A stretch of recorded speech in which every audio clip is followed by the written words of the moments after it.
S'il vous plaît, aidez-moi un peu à comprendre les questions que la fille s'y pose. Parce que pendant que les gens sont emportés par l'interview de Maurice Kamto, par sa façon de parler, bon, moi, j'ai été plus impressionné par la fille. Donc, écoutons un peu ensemble. Vous me dites si vous avez compris ce qu'elle dit. On y va. Bonsoir, professeur. Bonsoir. Je suis Nsama, une licence en sciences politiques à l'Université de Douala, une maîtrise en relations internationales et présentement à l'Institut des relations internationales du Cameroun en Master 2.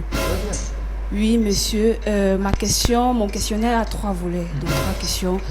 On ne peut pas parler du Cameroun sans parler de la Constitution. Et il y a un article, dans les premiers articles, il y a un article qui a été, je ne sais pas si je vais dire modifié, 1, 2, 3 fois. Je voudrais savoir si vous, avec peut-être la confiance qu'on pourrait vous attribuer, l'article qui stipule la durée de mandat présidentiel, lui, qui a été modifié, dont je ne vais pas entrer dans les détails. Est-ce que la dernière modification, vous, qu'en pensez-vous? Est-ce que lorsque vous serez président, vous allez réitérer à cela? Parce que c'est une modification assez, je ne vais pas dire pléonasmique, si je vais utiliser le néologisme. Oui. Ça, c'est ma première question. La deuxième question, Jean-François Baya a parlé de la politique du ventre, surtout concernant les Camerounais. Je voudrais savoir, moi je suis pour. Mais je voudrais savoir si vous arrivez à la présidence, vous allez limiter la gérontocratie et la patrimonialisation du pouvoir. Wow. Ça, c'est ma deuxième question.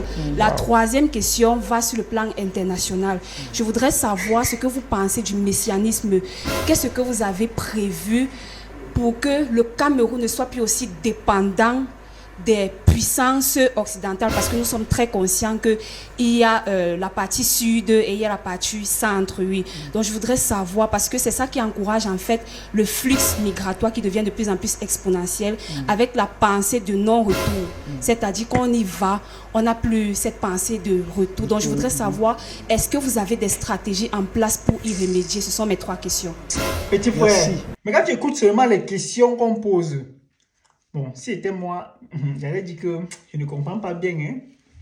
Si c'était moi, j'allais dire que j'ai peut-être mal aux cheveux. Petit frère, et comment pour regarder les vidéos des Camerounais et comprendre, il faut avoir fréquenté.